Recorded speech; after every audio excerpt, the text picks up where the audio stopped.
เราควรรีบขนขวายเตรียมเสบียงทรัพย์นั้นก็คือคำว่าบุญกุศลเป็นปัจจัยสำคัญมากที่สุดในการที่เรามีโอกาสแห่งความมาเป็นมนุษย์ครั้งหนึ่งศรัทธาญาติโยมเหตุดีผลก็ต้องดีขอไว้ความอะไรในการจากไปจากท่านอาจารย์พระโคบัณฑิตปริยัติยาธรพระเลขานุการเจ้าคณะอำเภอสันทรายวัดเขาแต้นหลวงตำบลสันทรายน้อยอำเภอสันทรายจังหวัดเชียงใหม่วันนี้โยมพ่อโยมแม่ทางทุเจ้าก็ขออนุโมทนาบุญกับศรัทธาญาติโยมที่ได้ร่วมกันเป็นเจ้าภาพซื้อที่ดินถวายพระพุทธศาสนา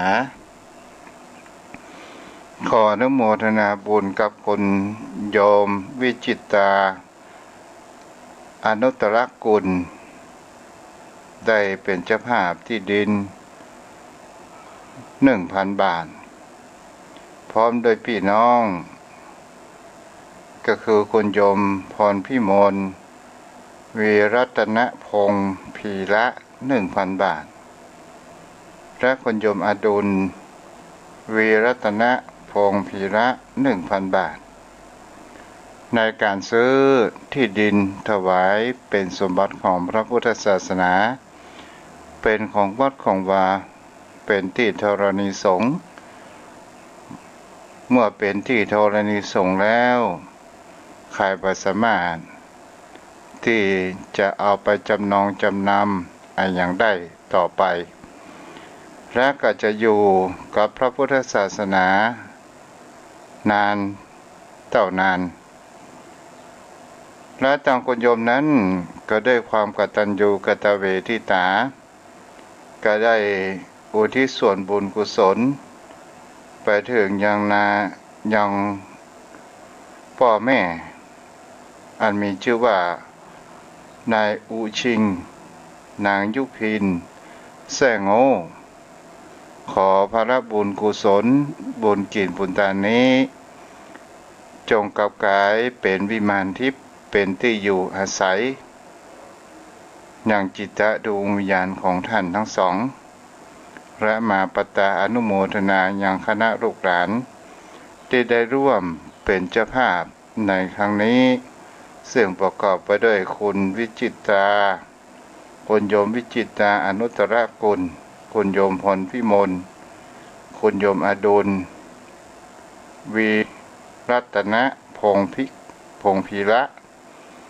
รวมกันเป็น 3,000 บาทก็ขออนุโมทนาบุญไว้ตัวโยมพ่อโยมแม่วันนี้ในการทำบุญซื้อที่ดินตอนนี้ที่ตัวเจ้าได้ซื้อค้างแหม700,000ตอนนี้ศรัทธาญาติโยมก็ได้ร่วมกันเป็นเจ้าภาพคนเล็กคนน้อยและขออนุโมทนาบุญอย่างคณะลูกหลานของป่อเต่ากันทาและก็แม่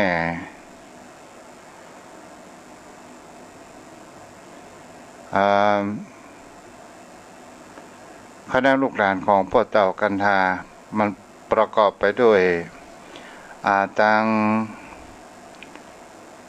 โยมสมพรกันทาได้เป็นเจ้าภาพในทำบุญการซื้อที่ดินครั้งนี้จำนวนเงิน 100,000 บาทก็คือขออนุโมทนาบุญตัวที่ทางเจ้าภาพได้อุทิศบุญกุศลไปถึงพ่อแม่ก็คือพ่อเต่ากันทาและแม่แก้วจินวงศ์ก็ขออนุโมทนาในที่นี้ตัวพระบุญกุศลนี้จงกลับกลายเป็นวิมานทิพย์ เป็นที่อยู่และอาศัยก็ขอปตาอนุโมทนากับทางด้านเจ้าภาพทุกท่านทุกคนถ้าโยมพ่อโยมแม่ท่านผู้ใดมีจิตใจกุศลมีความพร้อมก็จะเป็นเจ้าภาพในการสร้างทานบารมีครั้งนี้ก็สามารถที่จะติดต่อได้ตามที่ทุกเจ้านั้นได้ขึ้นทางเฟซบุ๊กถ้าโอไปแล้วถ้าเป็นชื่อวัดชื่อบัญชีวัดทุ่งปะเก็ดเลขบัญชีธนาคารกรุงไทย375074ย้ำแห่งครั้งหนึ่ง3750747407เมื่อได้ทำการโอนเงินหรืออย่างใดก็ตามก็โทรมาบอกได้เนาะทางตัวเจ้า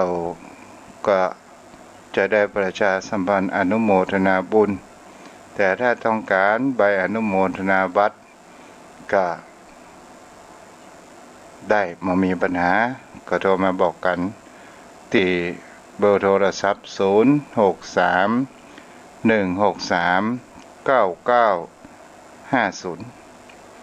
เอาละโยมพ่อโยมแม่วันนี้ก็ได้อุจาเกิดนำโยมพ่อโยมแม่มาพอสมควรวันนี้เราจะมาอยู่กับเกี่ยวกับหลักธรรมของพระพุทธองค์ในเรื่องของว่าคนไม่ดีคนบดีนั้นมันหมายถึงบุคคลในลักษณะใดในที่นี้บอกว่าเป็นภาษาบาลีเป็นคำสอนของพุทธองค์ที่มาจากว่าลัทธิชาดกมีภาษาบาลีว่าอาละโสเคหีคิหีกามะโภคีนะสาธุอาสัญญโตปะพะชิโตนะสาธุราชานะสาธุอนิสัมมะกาลีโยบัณฑิตโตโกทโนตังนะสาธุแปลภาษาไทยว่าคฤหัสถ์ผู้ยังสองเสพกามผู้ยังสองเสพกามคุณอยู่เป็นคนเกียจค้านไม่ดีบรรพชิตผู้ไม่สำรวมไม่ดีพระราชาผู้ไม่ทรงใคร่ควรก่อนทำไม่ดีบัณฑิตผู้มักโกรธไม่ดีในสิ่งเหล่านี้เราลองตีความหมายเข้าไปลึกๆโยมพ่อโยมแม่ได้รับฟังและมีความเข้าใจบุคคลในโลกนี้มีอยู่สี่ประเภทที่สังคมติเตียนคือคนบดีนี่ก็หมายถึงคำว่าพฤติกรรมของบุคคลจะเป็นคฤหัสถ์บรรพชิตหรือเป็นพระมหากษัตริย์ก็ตามก็เป็นถ้าว่าประพฤติในสิ่งที่บดีแล้วก็ถือว่าเป็นบุคคลที่บดีถึงจะเป็นคนมีฐานะมีอำนาจอย่างใดก็ตามถ้าทำสิ่งที่บดีก็ถือว่าเป็นคนที่บดีนั่นเองสังคมก็ย่อมมีความติเตียนในพฤติกรรมนั้นว่าเป็นบุคคลผู้บดีบุคคลผู้บดีนั้นมีพฤติกรรมอย่างพ้องก็คือมีความเกียจคร้านเป็นคนมักโกรธเป็นคนที่จิตใจบอกกว้างขวางไปต่างๆนานาอยู่สี่จำพวกนี่เราก็จะหันได้ว่าเรามาลองมาถึงความเป็นคฤหัสถ์ก่อนโยมพ่อโยมแม่คฤหัสถ์หมายถึงชาวบ้านเป็นคนธรรมดา ที่มีหอมีเฮือนแต่ยังคงแวะในโลกียสุขอยู่ก็มันเป็นสิ่งที่เราจะเห็นได้ว่าคฤหัสถ์ที่จะต้องมีความคนที่มีความขยันหมั่นเพียรตั้งใจทำมาหากินเก็บทรัพย์สมบัติตั้งเนื้อตั้งตัวเพื่อได้จึงได้ว่าเป็นคนดีและมีกิริยาท่าทางอ่อนน้อมถ่อมตนมีวาจาไพเราะผู้มีหางเสียงต่างๆนี่ก็คือลักษณะนี้เขาว่าเป็นคนดีแต่ลักษณะคนบดีหมายถึงเขาว่าเป็นคนที่มีความเกียจคร้านนักมาเอาเบาบ่สู้แต่เรื่องลาบเรื่องสู้บ่ถอย อย่างนี้จะเป็นสิ่งที่เราจะนับว่าคนเกียจคร้านคนเกียจคร้านอยู่ที่ไหนใครก็ตึงบ่ชอบใครก็บ่อยากที่จะได้มาร่วมการร่วมงานเพราะว่ามันมีความเกียจคร้านก็ถือว่าเป็นคนที่สังคมนั้นจะต้องตำหนิว่าบุคคลนั้นมันขี้คร้านขนาดเมื่อเราได้ยินประการนี้ก็จะเห็นได้ว่าบ่ควรที่จะเอามาร่วมงานถือว่าเป็นคนบดีนั่นเองและแหมประการหนึ่งบุคคลที่นำพาธุระในการงานไปต่างๆในทางด้านผิดกฎหมาย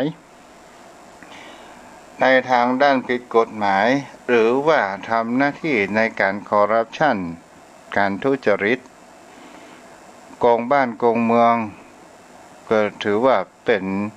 คนบดีนั่นเองและก็เป็นสิ่งที่คนเหล่านั้นก็จะเห็นได้ว่านี่ก็คือลักษณะของบุคคลที่บดีที่มีความเป็นคฤหัสถ์เพราะว่าเป็นคนที่มีความเกียจคร้านและมีความประพฤติในทางที่เสื่อมเสียชื่อวงตระกูลเสื่อมเสียชื่อของตัวเองและก็เป็นสิ่งที่เราจะเห็นได้ว่าถึงเขาทำอย่างใดก็ตามสังคมจะเป็นผู้ตัดสินเองสังคมจะเป็นผู้ลงโทษเองว่าเป็นคนดีหรือคนบดีแต่ถ้าว่าบุคคลที่มีความขยันหมั่นเพียรมีความกตัญญูกตเวทิตาและเป็นบุคคลที่นักเอาเบาสู้เป็นคนมีความขยันบ่ย่อท้อในอาชีพของตัวเองมีความขยันอยู่ตลอดเวลาและก็เป็นบุคคลที่มีความขวนขวายในการกระทำสิ่งที่ดีๆเกิดขึ้นจะเป็นทางด้านการเสียสละอาสาหรือเป็นคนที่ชอบช่วยเหลือของคนอื่นเป็นสิ่งที่เราจะเห็นได้ว่าคุณงามและความดีมันก็จะปรากฏเกิดขึ้นโดยอัตโนมัติของมันนั่นเองและเราจะหาคุณงามความดีนี้ตอนไหนที่สังคมจะยกย่องก็คือตอนเวลาเรานั้นมีงานประการหนึ่งแล้ว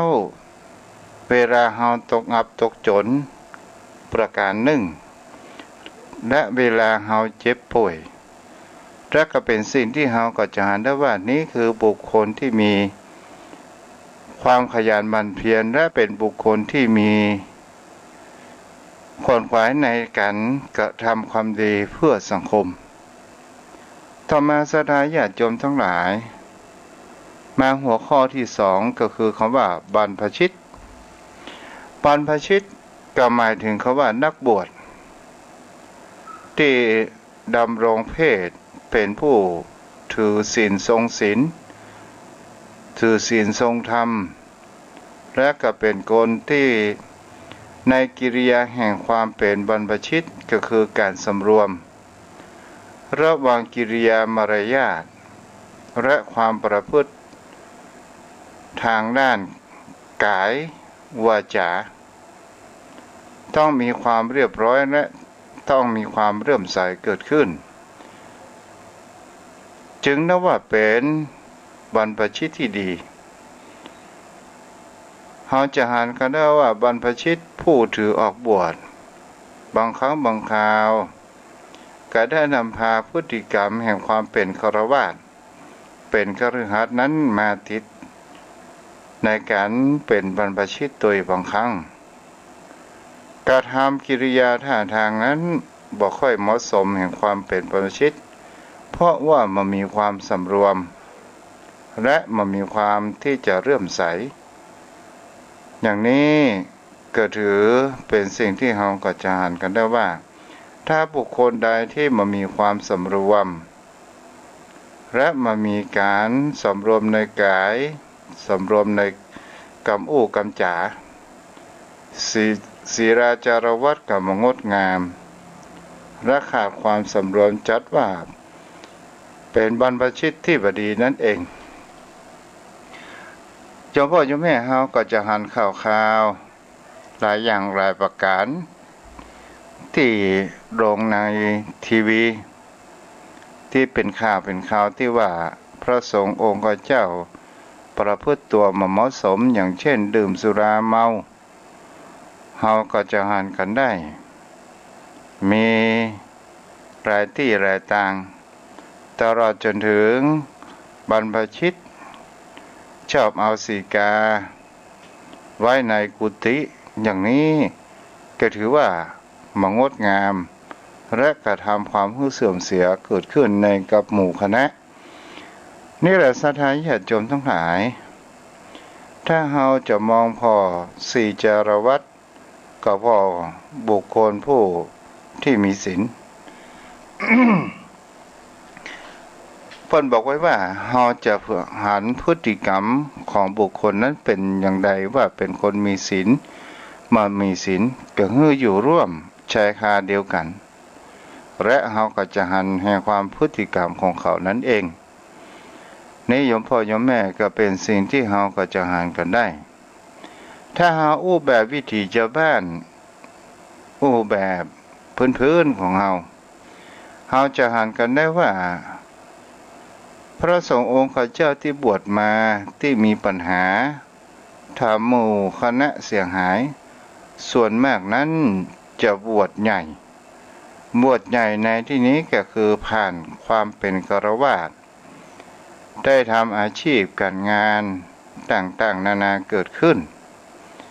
และก็เป็นสิ่งที่จะหันกันได้ว่าเมื่อบวชมาแล้วมาแสวงหาทรัพย์อย่างกับเป็นฆราวาสแต่ถ้าว่าบุคคลใดที่บวชเป็นตั้งแต่สามเณรเป็นต้นมาก็จะหันแห่งประการหนึ่งว่าบรรพชิตรุ่นนี้เป็นเณรจนถึงเป็นตุเจ้าจะมีคำว่าหิริโอตปะความละอายแก่ใจนั้นเป็นอย่างดีและเป็นสิ่งที่คนเหล่านั้นก็จะหันกันได้อย่างเช่นบุคคลที่เป็นขี้เหล้าเมายาจะหันได้ว่าเพื่อที่บวชแล้วจะได้ตัดเหล้าตัดยาอย่างนี้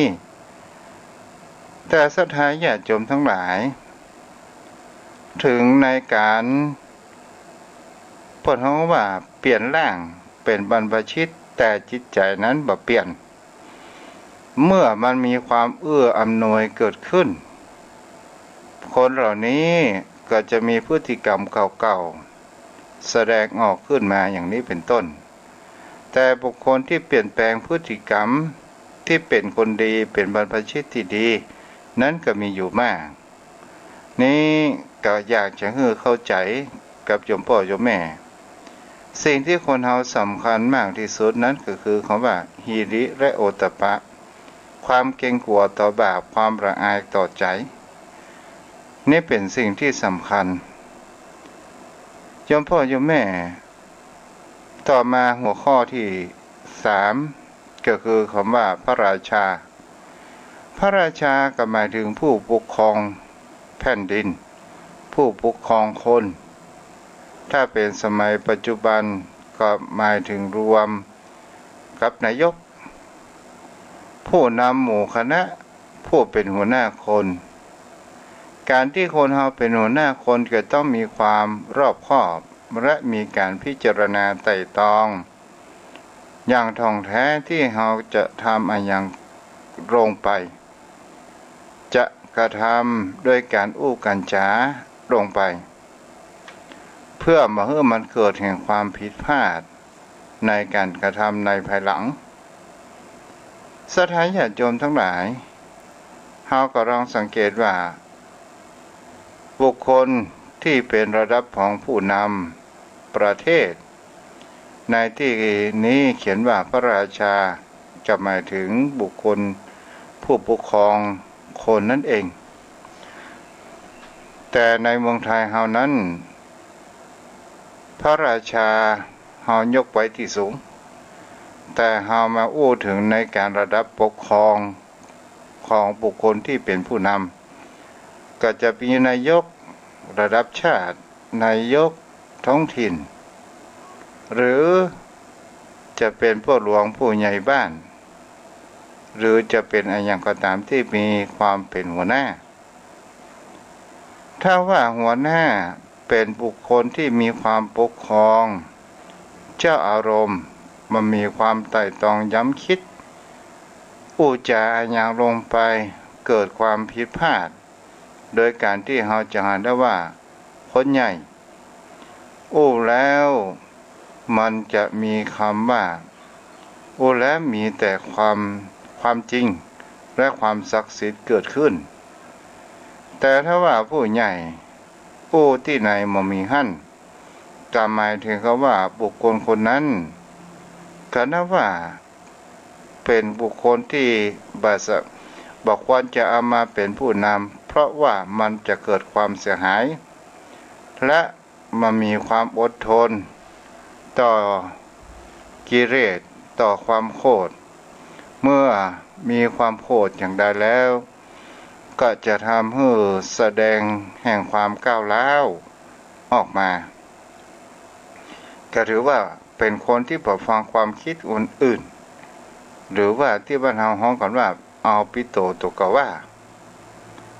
เอาความคิดตัวเองนั้นเป็นใหญ่อย่างนี้เป็นต้นต่อมาบุคคลที่เป็นบัณฑิตก็หมายถึงบุคคลที่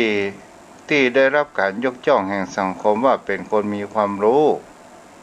เป็นครูบาอาจารย์เป็นนักวิชาการจะต้องเป็นคนที่มีอารมณ์เย็นเก็บความรู้สึกไว้ในใจเก่งแม้บ่พอใจในอย่างเรื่องอะไรอย่างก็ตามก็ต้องมีความยิ้มแย้มถึงจะโกรธอย่างใดก็ตามก็ต้องมีความยิ้มแย้มนี้ก็หมายถึงว่าเก็บน้ำข้นไว้ข้างในหรือว่าไว้ทางในเก็บน้ำใสไว้นอกถึงจะดีหากเป็นคนที่มักโกรธเป็นคนอารมณ์ร้อนเก็บความโกรธบ่ไว้ก็ถือว่าเป็นบุคคลที่บ่ควรน่านับถือว่าเป็นบุคคลที่บ่ดีนั่นเองและเราก็จะหันกันได้ว่ามันทำไปได้อย่างใดเป็นระดับถึงครูบาอาจารย์อย่างนี้เป็นต้นนี่แหละศรัทธาญาติโยมทั้งหลายและเป็นสิ่งที่คนเหล่านั้นก็จะหันกันได้ถ้าว่าเหมารวมกันไปก็คือคนเหล่านั้นเองมันอยู่ที่แห่งคำว่าพฤติกรรมก็คือการประพฤติก็คือการกระทำของคนเฮานั้นถ้าเฮากระทำในสิ่งที่ดีๆก็หมายถึงว่าพฤติกรรมของเฮาทางด้านวาจามีคำอู้คำจาที่มีวาจาที่เรียบร้อยถูกกาลเทศะก็ถือว่าวาจานั้นเป็นสิ่งที่สำคัญแต่ถ้าว่าเราเป็นบุคคลที่วาจาประทานน้ำใจกับประทานน้ำใจคนอื่นและก็มีแต่ความโกรธเขาว่าอย่างเขาว่าไปต่างๆนานาจากนั้นว่าสังคมก็มีความติเตียนเกิดขึ้นว่าบุคคลเหล่านั้นบอกควรที่จะมา เอาเป็นมิตรบอกควรที่จะมาเป็นผู้นำก็ถือว่าเป็นคนที่บ่ค่อยดีนี่แหละโยมพ่อโยมแม่เป็นสิ่งที่คนเหล่านั้นก็จะหันกันได้ถ้าเอาอุปมาไปแห่งประการหนึ่งก็คือเหมือนกับผ้าขาวที่อันบริสุทธิ์เราจะหันได้ว่าเมื่อผ้าขาวอันบริสุทธิ์นั้นหรือว่าเสื้อผ้าที่เรานุ่งใส่ถ้าเราลงไปในขี้เปอะขี้โคลนเราก็รับทราบกันว่ามันก็จะเปื้อนขี้เปอะขี้โคลนต่างๆถ้าเราบ่ซักมันก็จะเป็นผ้าสกปรกมีแต่ขี้เปอะแต่ถ้าว่าเราเอาผ้านั้นไปซักมันก็จะทำให้มีความมดใสสะอาดสะอ้านเกิดขึ้นถ้าเราอุปมาก็ไปถึงคำว่าเปลี่ยนแปลงพฤติกรรมและอุปนิสัยของเราจากเราเป็นคนเกียจคร้านก็คือเราเป็นคนขยันจากความเป็นบรรพชิตที่เราบ่อยู่ร่องบ่อยู่รอยเราก็มีความประพฤติดีปฏิบัติดีเป็นผู้ทรงศีลทรงธรรมแล้วก็จะหันแห่งประการหนึ่งถ้าว่าเป็นระดับบุคคลผู้นำเราก็จะต้องมีคำว่าอดทนมีน้ำใจปะเอาความคิดของตัวเองนั้นเป็นใหญ่ถ้าเป็นบัณฑิตก็คือเป็นบุคคลที่เราจะหันได้ว่าเราอย่าเป็นเจ้าอารมณ์เด็ดขาดถ้าเรามีความประพฤติสิ่งเหล่านี้ได้ก็ถือว่าเรามีความประพฤติเป็นคนดีพฤติกรรมของคนเรานั้นมันเปลี่ยนแปลงได้สิ่งที่มันเปลี่ยนแปลงได้ยากมันติดมาตั้งแต่กำเนิดนั้นก็คือคำว่าอุปนิสัยภาษาชาวบ้านก็เรียกว่าสันดานมันเปลี่ยนแปลงได้ยากแต่พฤติกรรมหรือนิสัยนี้ยังเปลี่ยนแปลงได้อยู่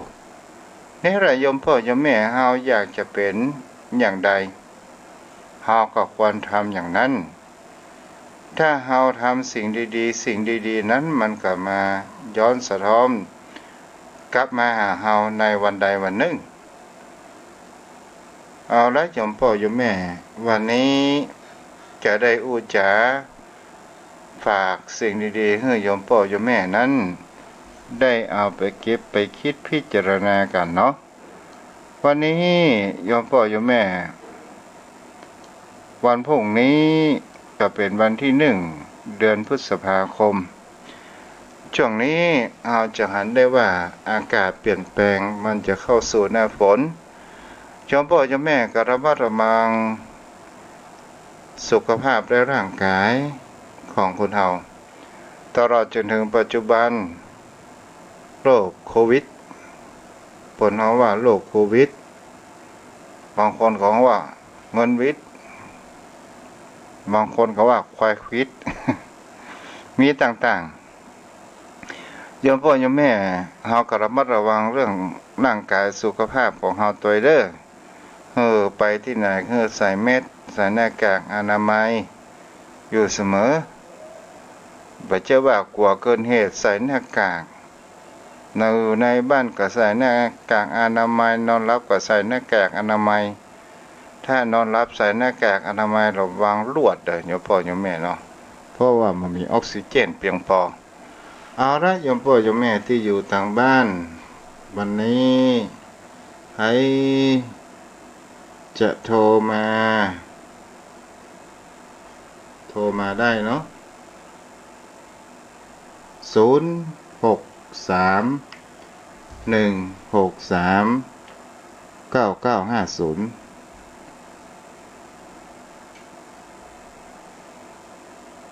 0631639950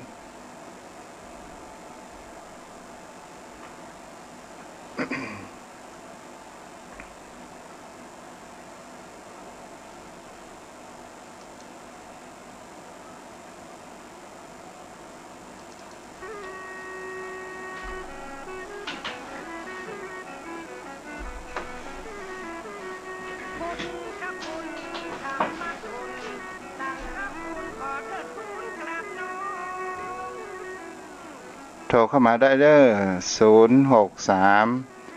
0631639950 1639950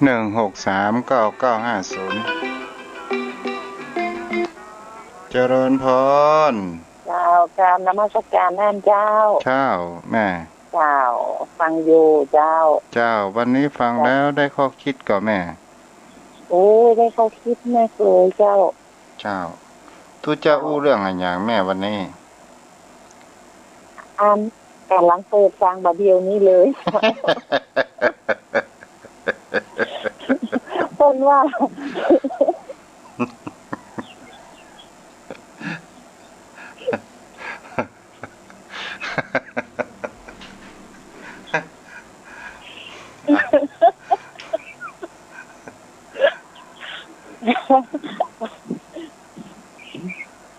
เอาอู้มาได้แม่อู้มาได้ละเจ้ายังได้คือโอกาสหน้าโทรมาเจ้าคนรักษาเด้อโทรเข้ามาได้เนาะ0631639950โทรเข้ามาได้เด้อ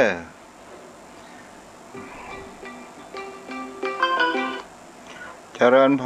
รแม่ประกายพึกษ์ไหว้สาเจ้ามันอู้ไปแล้วมันลืมไปอย่างเนาะแล้วกันก่อนแม่ก็คิดนิ่งเนี่ยคนเดียวก็ดีละไอ้ว่ายังไม่ได้แต่ก่อนนี่นะใช่กันแม่เปิดเอาเผาถุงยางหยอดใส่หลังตีนี่แม่บอกโคตรเจ้าตะรีบอกคนละบัดเดียวบอกคนละใช่กันเจ้าเจ้ามาบุ้งหัวกับบอกคนละเจ้าตู้เรื่องอะไรอย่างวันนี้แม่สรุปหัวข้อเดียวกันเลยอู้เรื่องอะไรอย่างที่เปิ้นอะไรอย่างเนาะอย่างพระเจ้าเป็นดินอะไรอย่างผู้นำเนาะแต่จะคืออู้ไปแล้วมันแย่เจ้าแต่ฟังได้เจ้าเขาจะฟังใครตั้งใจฟังเขาว่าเขาอู้เรื่องอะไรอย่างนี้เนาะตั้งใจฟังเหมือนกันเจ้าบทรักษาแม่แต่มันย้ายเหมือนอันเนาะเพราะต้นไหนอ่านมาได้เจ้าเพลินเนาะคุณบรรยายเก่งเนาะเจ้ามันเพลินนี่เนาะเจ้าอนุโมทนาเด้อโทรเข้ามาได้อยู่เนาะเดี๋ยวส่งวนไปให้พวกนั้นสัก 2-3 นาที5 นาที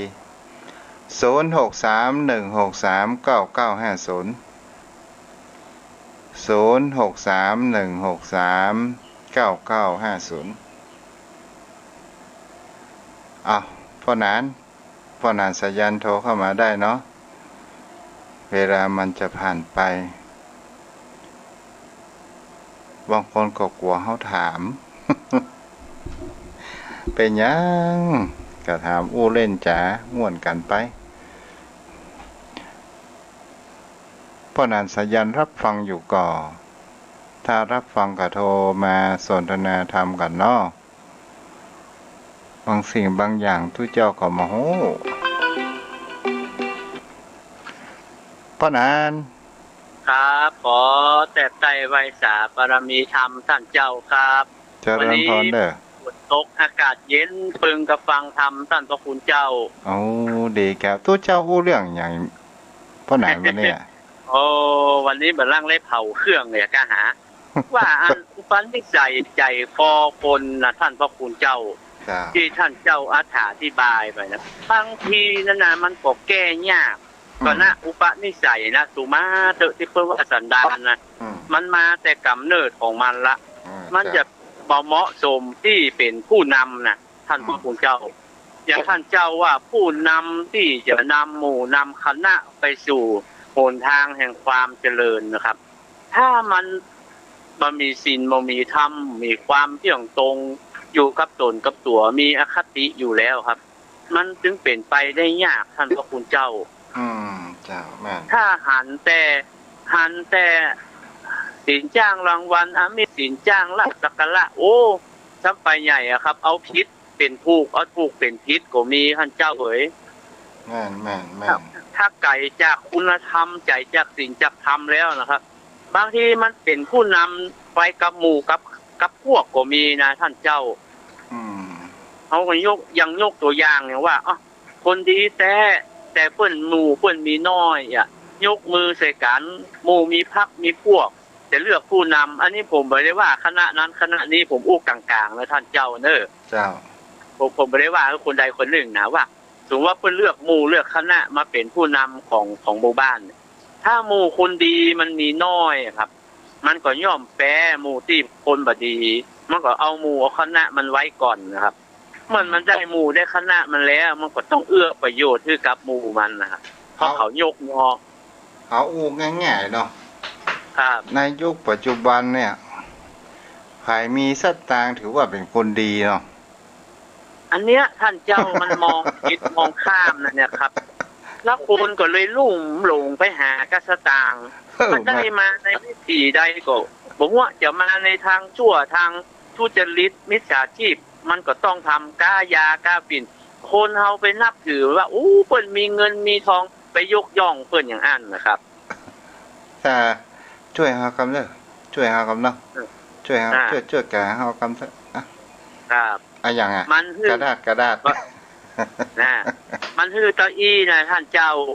สูงว่ามันจ้วยเฮาจ้วยแต่ถ้ามันฮือตะอี้อ่ะมาเอากำไห้ไป10 เต้า20 เต้านะมันถึงบ่ค่อยเจริญนะครับเพราะว่าคนเฮาถ้าบ่มีการศึกษาถ้าบ่มีความสุจริตบ่มีศีลมีธรรมบ้านเมืองก็ตกล่มตกจมเพราะว่า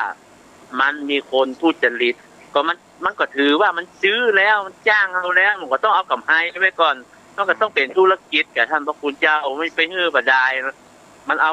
ฮื้อเฮาล้านมันก็ต้องเอา3เอา4เอา5บอกเอาจนคุ้มบอกครับแม่นโอ้ถึงในเรื่องนี้เนี่ยพ่อหนาน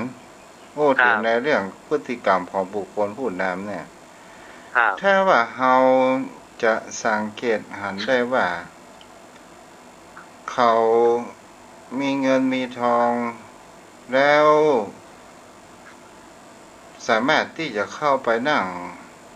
ในตำแหน่งนั้นได้เนี่ยถึงเขาจะคอร์รัปชันอย่างใดก็ตามแต่ธรรมชาติเนี่ยเอาคืนโดยทางอ้อมใช่ครับมันก็ต้องมีอยู่แล้วครับถ้อยวัดกับสมมุติวัดเนาะครับมันเป็นธุรกิจท่านเจ้ามันเป็นธุรกิจไปแล้วครับมันไม่ใช่เพื่อความเจริญของบ้านเมืองนะครับมันไปซื้อกันเลยเป็นธุรกิจแล้วครับเป็นการค้าแล้วครับท่านเจ้าเจ้าถูกต้อง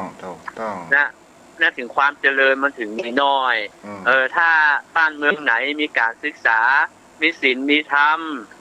บ้านเมืองก็เจริญโวยนะมันมีหื้อหานหื้อหูครับเฮาอู้ง่ายดีกว่าพ่อหนานขอแหมสักนาทีเนาะติดลมกับพ่อหนานไปแล้วบ้าแล้วครับท่านเจ้าชีวิตในเมืองเนี่ยคือเป็นชีวิตที่มีความยื้อแย่งแก่งแย่งชิงดีชิงเด่นกันมากนักแต่ชีวิตชนบทจะเป็นบนดอยหรือสิ่งที่กันดารเฮาจะหันในความยื้อแย่งนั้นบ่มีเฮาจะหันความมีน้ำใจบุคคลนั้นมีจิตใจจริงและมีความซื่อสัตย์อยู่กันแม่นี่ก็เป็นสิ่งที่เฮาก็จะหันกันได้เนาะพ่อแน่นะเมื่อผมเป็นละอ่อนบัด40-50 กว่าปีมันเป็นอย่างนั้นแต่ครับโอ้บ้านนอกบ้านนาเฮาทิกบ้านเหนือเกือบ้านใต้มีหนังจ้วยเหลือเจ็บเป็นเย็นอุ่นไปแอวหัวบ้านยังบ่มีท่านเจ้าหัวบ้านบ่มีเตียวละหากันมีหยังก็เพิ่งป้าอาศัยกันนะครับแต่ความนี้เตบ้านนี่มาช่วยกันถึงบ้านเนาะสมมติว่าเฮาจะเตบ้านแปลงบ้านใหม่นี่แหละอันนะครับก็ยะเพิ่นก็มาช่วยกันนะครับเนี่ยหยังแกงบ่ฟักมูลเหียอย่างครับยำจิ้งไก่เลี้ยงเปิ้นก็เอาไก่บ้านแล้วฟักบ้านนี่เลี้ยงเปิ้นมาช่วยมาหยังโอ้แล้วครับบ่ได้จ้างหยังกันนะครับท่านเจ้าอาศัยน้ำบาปลายแหงช่วยๆกันมีการมีงานก่อนอย่างเยอะกว่านะครับบัดเดี๋ยวนี้หยังก็เป็นจ้างบ่ท่านเจ้าเอ้ยหัวตีน ยิ้มกันติดกันแต่ยังแบบบอยบอกบอกคอกับเขาถึงบอกมาครับประเดี๋ยวครับ มันก็เปลี่ยนแปลงไปตาม เกี่ยวข้าวเกี่ยวนาเอามือเอายามกันเนาะ ครับ เอาถือว่าวิธีเก่าๆแล้วเอามองย้อนไปมันเป็นวิธีแห่งความมีน้ำใจนะมันเอื้ออาทรซึ่งกันและกันท่านพระคุณเจ้ามันเป็นพี่เป็นน้องกันบ้านเหนือบ้านใต้เป็นกิโลฮู้จักกันโมท่านเจ้าเฮ้ยนี่การมีงานมีอย่างตึงหากันถึงกันหมดอะครับอันนี้ก็เหมือนกันนะป้าหนานว่าได้ครับตัวเจ้าลงไปนะครับฮู้จักหมดอะป้าหนานจะชื่ออย่างก็จ้าจำตึกบ่ได้ก็ฮะท่านเจ้าหมู่เดียวกันเมื่อแต่มึงชื่ออย่างมันเมินแล้วบางทีมันก็ลืมท่านเจ้าเอ้ยจ้าเอาดาวป้าหนานนวัตอีน้อคนต่างหลังแต่ใจไว้สาบารมีธรรมท่านเจ้านะครับไว้สาครับจ้าบุรักษาโทรเข้ามาเด้อแม่อ๋อยฟังอยู่ดีเยี่ยมทุกครั้งอนุโมทนาสาธุเด้อเดี๋ยวแม่อ๋อยเนาะ0631639950ยังมีเวลาอยู่เด้อถ้าใกล้6 โมงประมาณ5 โมงแรงสัก56ก็จะขึ้นตั้งเวลาไปขึ้นตั้งสถานีวิทยุเนาะ0631639950ใครจะอู้จาสนทนาธรรมกันก็โทรเข้ามาได้เด้อหรือจะถามปัญหาอะไรหยังก็ถามได้ถ้าตอบได้ก็ตอบถ้าตอบไม่ได้ก็จะไปค้นคว้ามาเนาะเจริญพรแม่จันเพนฟังคนอ่านคนอู้อย่างมาเก่งเนาะแต่น่าก็ถ้าเป็นทุกเจ้านี่การเนอะการเนอะท่านการท่านวันเนอะท่านดูเก่งเนาะจ้าอันนี้ให้จะได้จัดสนทนาธรรมกับป้าแหนนสวรรค์กับป้าแหนนก็หมู่แม่เขามาได้น่ะคนทำอย่างของอู้บ่ออกน่ะกะแม่ในใจแล้ววันนี้ตู้อู้อย่างวันนี้แม่ก็มีแต่นอนรับลูกเป็นฐานโปรเจกต์โตป่ะเนี่ยเอาอันกะเจ้าฝนตกก่อนตั้งตะข้ามแม่มาโต๊ะเจ้ามืดบ่ได้เอาป้อนให้ตัวเจ้าเอาป้อนเนาะวันนี้วันนั้นนะ30 เมษายนวันเกิดแม่เด้อHappy birthday to you ห้องเพลงไว้เลยตู้เจ้านะเจ้าเอาป้อนเด้อแม่เด้อเจ้าอายุวัฏโกธนวัฏโกสิริวัฏโกยสวัฏโกภรวัฏโกวันวัฏโกสุขวัฏโกหนตุสัพพตาทุกขโรคาพยาเวราโสกาสันตุจุปัฏวะอเนกาอันตรายาภิเวนัสสันตุจเตสัสสะจยันสิทธิรานังราพังสุริภะขยังสุขังพลังสิริอายุจวันโนจะโภคังวุธิจยสตาวสาจะอายุจะชีวสิทธิภวันตุเตอายุวันโนสุขัง